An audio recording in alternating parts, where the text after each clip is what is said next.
समी साहब, हमजा शहबाज के हवाले से आप देख रहे हैं बड़े मुतारिक वो नज़र आ रहे हैं। एक तरफ वो कह रहे हैं हमारे इदारों के साथ कोई मसले नहीं है, दूसरी तरफ मरियम साहिबा दरखास्तें देती हुई नज़र आ रही हैं।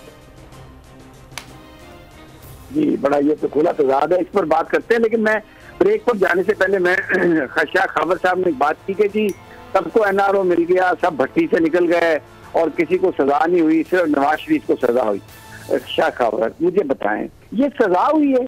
वो लंदन में फिर रहे हैं, कॉफियां पी रहे हैं, मौज मस्ती कर रहे हैं अपने पार्टी को। सुप्रीम कोर्ट ने कहा कि वो सियासत के अहल नहीं है, वो अपनी पार्टी के सरबराह हैं, वो उनकी मर्जी के बगैर कुछ होता नहीं है।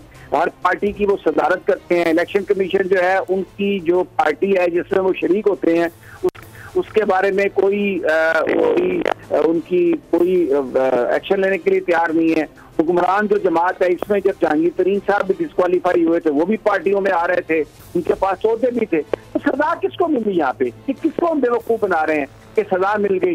तो जिसको सजा, एक दिन वो जेल में नहीं रहे, हॉस्पिटल में रहे या पूरा अपना बंदोबस्त होके रहा और उसके बाद वो लंदन में फिर रहे हैं। तो ये कहना यदि अकेले नवाज शरीफ को सजा हुई, मुझे तो समझ नहीं आती। तो ऐसी सजा तो पूरे पाकिस्तान को मिल जाए, सारे लंदन और न्यूयॉर्क चले जाए, सड़कें गलियां फिरे, वहां पे मौज मस्तियां करें, इससे तो खूबसूरत सजा ही नहीं हो सकती जनाब, नंबर वन।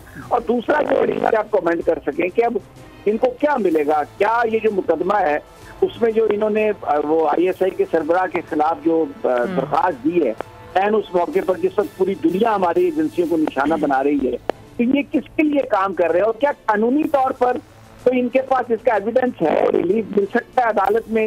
ये बात करके तो इन्होंने एक वार किया पाकिस्तान की इंटेलिजेंस एजेंसी पर, और फिर हमजा कुछ कह रहे हैं और ये कुछ कह रही हैं। तो क्या what do you make out of it? देखिए, आपका जो प्रोग्राम का पहला हिस्सा है, जो आपने जैसे डिस्क्राइब किया कि मियां नवाज शरीफ साहब किस तरह की सज़ा काट रहे हैं, तो वो मैं समझता हूँ कि वो ये बात जो है ना, ये हमारी मौजूदा हुकूमत और सिस्टम का भी मुंह चढ़ा रही है कि वो किस तरीके से उनको सज़ा हुई और वो किस तरीके से बाहर गए, और अभी भी वो उन्हीं जायदादों में बड़े खुले आम ठहर रहे हैं, उधर से आ जा रहे हैं कि जो उसी नैब अदालत की सज़ा के नतीजे में बहक के हुकूमत पाकिस्तान ज़ब्त हो चुके हैं। तो ये तो एक मौकरी तो आपके सामने है, इस पर हम कभी तफसीलन प्रोग्राम करेंगे। तो जहाँ तक दूसरे आपके सवाल का ताल्लुक़ है, जो मरियम साहिबा ने जो अभी एक एप्लीकेशन फ़ाइल की और उसमें एक सिग्निफिकेंट बात यह है कि उन्होंने अपना लॉयर भी चेंज कर लिया है। उन्होंने 561A ज़ाब्ता फ़ौजदारी की जो है वो दरख्वास्त दी है। हालांकि ये जो ऐसी दरख्वास्तें जो होती हैं वो उस वक्त होती हैं कि जब आपका रेफरेंस या कोई भी केस अदालत ट्रायल कोर्ट में अभी ज़ेर तजवीज़ हो और आप कहते हैं कि ये केस बनता ही नहीं है, तो फिर आप हाई कोर्ट से रुजू कर सकते हैं 561A में, जिसमें उसकी इनहेरेंट पावर्स हैं कि वो अपनी पावर्स इस्तेमाल करके कोई भी फ़ैसला कर सकते हैं। तो ये जबकि उनकी अपील जो है वो ऑलरेडी ज़ेर तजवीज़ है इस्लामाबाद हाई कोर्ट में, और उसके बाद इस तरह की एप्लीकेशन देना, मेरा ख्याल ये है कि अल्टीमेटली चूँकि इस पर ऑब्जेक्शन भी लग गया है कि आप ये दरख्वास्त नहीं दे सकते, तो फाइनली ये इस बात पे बात आ जाएगी कि आप ये जो आपने मारूज़ात पेश की हैं इस दरख्वास्त में, इसको बतौर एडिशनल ग्राउंड्स आपकी अपील का हिस्सा बना देते हैं। अब ये बड़ी स्मार्ट मूव है, मैं आपको समी बताऊं, इस स्टेज के ऊपर इस तरह की बातें जो आपने बताया कि जो उसके मंदरजात हैं और जिन जिन का हवाला दे रहे हैं, उसमें वो साबित ये करना चाहेंगे।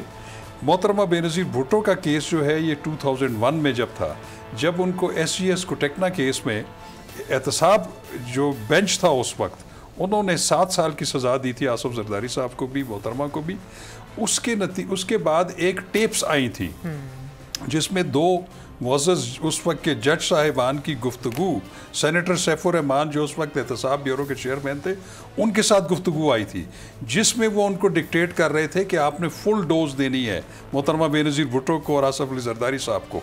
और वो टेप्स इतनी ज़्यादा उस वक्त तो वायरल नहीं हो सकती थी, लेकिन उसकी कॉपियाँ निकली कि जब उन्होंने SGS कोटेकना की सुप्रीम कोर्ट में अपील की तो उसको भी रिकॉर्ड का हिस्सा बनाया, और उसके नतीजे में सुप्रीम कोर्ट ऑफ पाकिस्तान ने ये होल्ड किया कि ये अगर टेप्स हमारे सामने न भी रखी जाएं तो जो बेंच का रवैया था वो इतना जानिबदाराना था, उसमें बायस जो है उसे उमंड के बाहर नज़र आ रहा है, तो लिहाजा हम उस जजमेंट को सेट असाइड करते हैं, मनसूख करते हैं और केस रिमांड करते हैं कि उनको फ्रेश ट्रायल हो।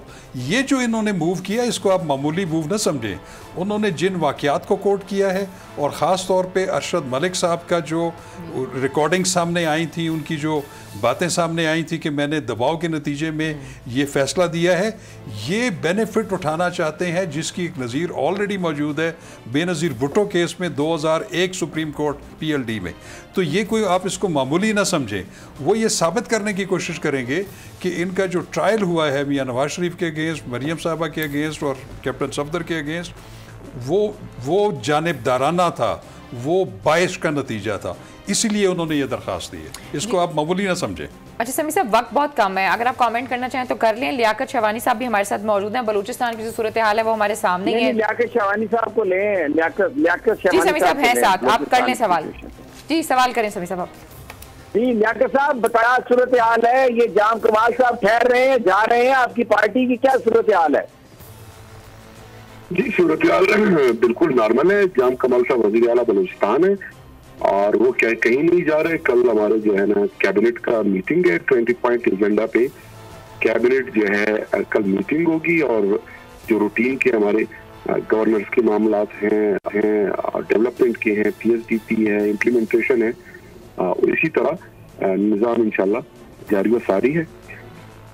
तो आप ये बताइए कि ये क्यों आप वजीरों को इतना इंतजार करवाते हैं जिससे वो खफा हो गए और फिर इस्लामाबाद की इंटरवेंशन हुई और क्या को मुलाकातें और फिर उसके बाद तो क्या प्रॉब्लम क्या है? आप क्या समझते हैं? ये थोड़े अरसे के बाद ये चीजें उठ खड़ी होती हैं और अभी क्या कैन यू से कि ये मामला बिल्कुल सॉर्ट आउट हो गया और जमाल कमाल साहब कंटिन्यू करेंगे? और सुना है कोई कल की डेडलाइन भी है, थोड़ा उस पर भी रोशनी डाल दें।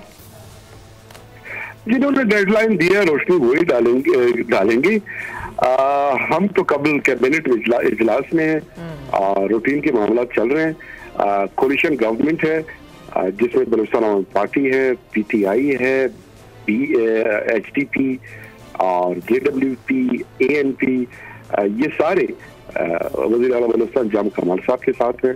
फर्म कमिटमेंट है उनका कि वज़ीर आला साहब का जो 3 साल जो विजन साथ लेकर चल रहे हैं, बलूचिस्तान को तरक्की की शारा पे गामजन किया है, ये विजन और CM साहब हमारे रुफका, हमारे दोस्त एग्रीव्ड है, उनको मनाने की हम भरपूर कोशिश कर रहे हैं और मजीद भी कोशिश जारी व सारी है। इंशाल्लाह we are very much hopeful अपने दोस्तों को मनाने में कामयाब हो जाएंगे।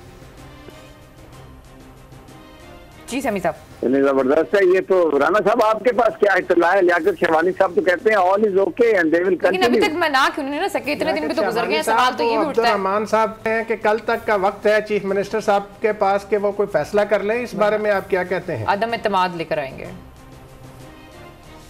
देखिए, अदम एतमाद की तहरीक ऑलरेडी PDM जो अपोजिशन है बलूचिस्तान असम्बली में उन्होंने पेश की है और कुछ उस पे गवर्नर साहब ने टेक्निकल इश्यूज की बुनियाद पे उसे जो है रिजेक्ट किया है और अगेन उसके बाद अपोजिशन ने गवर्नर साहब के सेक्रेटरीट को राब्ता भी नहीं किया। वो जो तहरीक है वो अपोजिशन की है और अपोजिशन की तादाद कुल मिला के 24 है और अदम एतमाद तहरीक की कामयाबी के लिए उनको 33 रिक्वायर्ड है जो अपोजिशन के पास नहीं है। तो उसने कहा कि अदम एतमाद की जो मौजूदा तहरीक है उसको सपोर्ट करेंगे और सपोर्ट कर भी कैसे सकते हैं कि बलूचिस्तान आवाम पार्टी के सरबराह इस वक्त चीफ ऑर्गेनाइजर जान मोहम्मद जमाली साहब हैं। क्या वो इस बात की इजाजत देंगे कि उन्हीं की जमात के वजीर आला की अगेंस्ट उन्हीं की जमात के MPs तहरीक अदम एतमाद को कामयाब बनाएं? पाकिस्तान तहरीक इंसाफ क्या PDM के अदम एतमाद का हिस्सा बनेगा? अवामी नेशनल पार्टी क्या बनेगा? तो जाहिर है कि अपोजिशन की जो तहरीक अदम एतमाद है, अपोजिशन खुद अपने वोट उसमें पूरे कर ले, बड़ी बात है। तो मुझे कथन नहीं लगता कि हमारे अपनी जमात के चीफ मिनिस्टर के खिलाफ अपोजिशन को सपोर्ट करेंगे। सब्सक्राइब करें और बेल दबाएं ताकि कोई खबर रह न जाए।